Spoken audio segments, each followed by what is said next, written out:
পরশুদিন match Mohun Bagan super জায়ান্টের। মোহনবাগান সমর্থকরা ওখানে গিয়ে মানে একটা ঠিকঠাক মানে মারধর খেয়েছে। বিঙে secretary of Mohun Bagan athletic club, তুমি কি?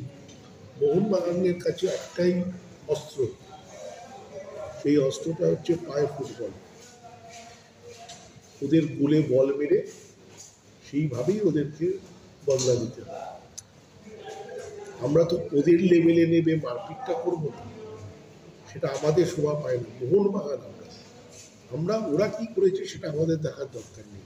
আমাদের যদি ওদেরকে সেই বদলাটা নিতেই হয়, সেই বদলাটা আমরা মাঠে নেব এবং আমাদের প্লেয়াররা দৃঢ়প্রতিজ্ঞ, সেটা নিয়ে আমরা চিন্তা ভাবনা করছি, যাতে যথেষ্ট ভালো করে ওই দিন খেলে ওদের গালে ওদের এতে যতগুলো বল জড়ানো যাবে ওদের গোলে, ওদের নেটের মধ্যে, সেটাই ওদেরকে উচিত শিক্ষা দেওয়া।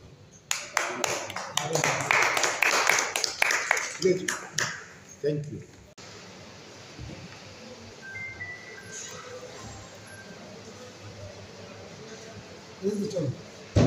আজকে আমাদের কমিটি মিটিং ছিল, তো হকি টিমের সাকসেস নিয়ে আলোচনা হয়, সবাইকে অভিনন্দন জানানো হয়।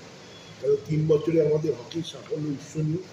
3 বছরের মধ্যে আমরা 2 বছর চ্যাম্পিয়ন, 1 বছর রানার্স হয়েছি 1 পয়েন্টের জন্য, এবং হকি সেক্রেটারি এবং হকি সাব কমিটি সবাইকে অভিনন্দন জানানো হয়, পুরো টিমকে, কোচকে।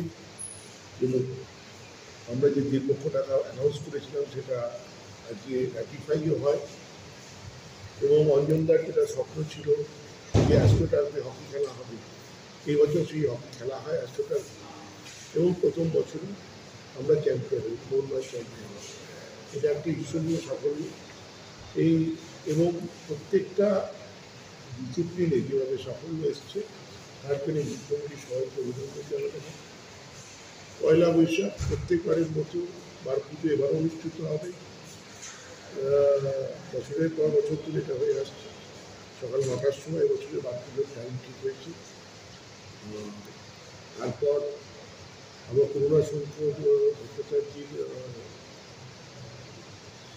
লেখা বই উনি নিজে লিখে গেছিলেন, সেই বই ওরা পরিবারের সদস্যরা তৈরি করেছে, বইয়ের আকারে, এবং তার হবে এতে ওই দিনই প্রকাশ পাবে, ওই মন্ত্রী তার উদ্বোধন হবে। এবং তারপর ঋষি চক্রবর্তী একজন বাঙালি শিল্পী, তার প্রোগ্রাম আছে। এই যে অনুষ্ঠান, বর্ষবরণ অনুষ্ঠান, আমরা গত 3 বছর হলো শুরু করেছি। তো এই 3 বছরে এবছরও সেই প্রোগ্রাম আমরা রাখছি। এবং আপনারা জানেন স্বনামধন্য শিল্পী অনির্বাণ, যিনি দুর্গা পুজোর বিখ্যাত শিল্পী, তিনি আমাদের এবার শয্যা, প্রত্যেকবার আমরা কোনো না কোনো শিল্পীকে নিয়ে আসি সাজানোর জন্য। গত 3 বছর ধরে এটা শুরু হয়েছে।